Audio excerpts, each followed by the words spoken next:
We live in a world of immense violence and kind of like unbridled materialism / capitalism. And we have kind of global issues like nuclear proliferation. We have to restructure an education system which is defunct. We have environmental degradation, the huge gap between rich and poor. And I'm just wondering, how do we approach these issues on a global level? You know, it's not just like it's affecting here. It's not just affecting South Korea. It's not just affecting India. I wonder how, is anarcho-syndicalism, is that viable somehow? Or how do we approach the world? I think the basic thrust of anarcho-syndicalism, anarchism generally applies everywhere. Wherever there are structures of domination and control, hierarchy and oppression, they are not self-justifying, should be challenged, and if they can't demonstrate their legitimacy, overthrown. I think that applies to every case you've mentioned.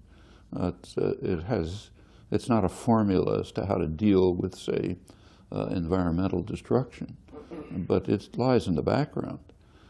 Each of the cases you mentioned requires its own type of action.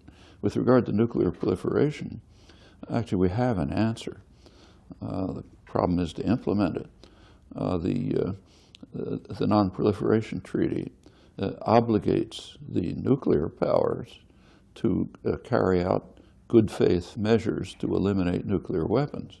That's actually a legal obligation, as was determined by the International Court of Justice back in the mid-90s. And it also requires other countries not to develop nuclear weapons.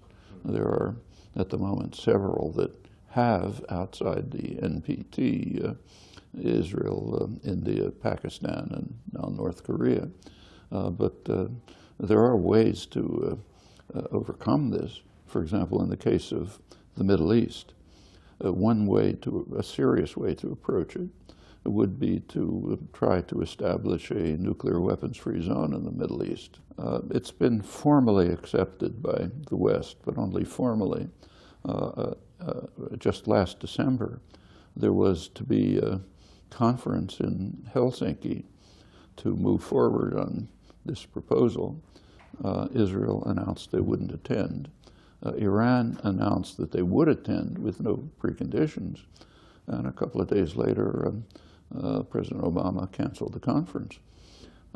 So it didn't take place. There's pressure to renew it from the European Union, from Russia, mainly the Arab states. But unless the United States is willing to significantly participate, it's not going to go anywhere.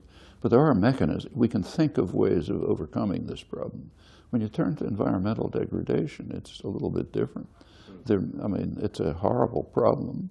We're moving towards a precipice which is of extreme danger, racing towards it.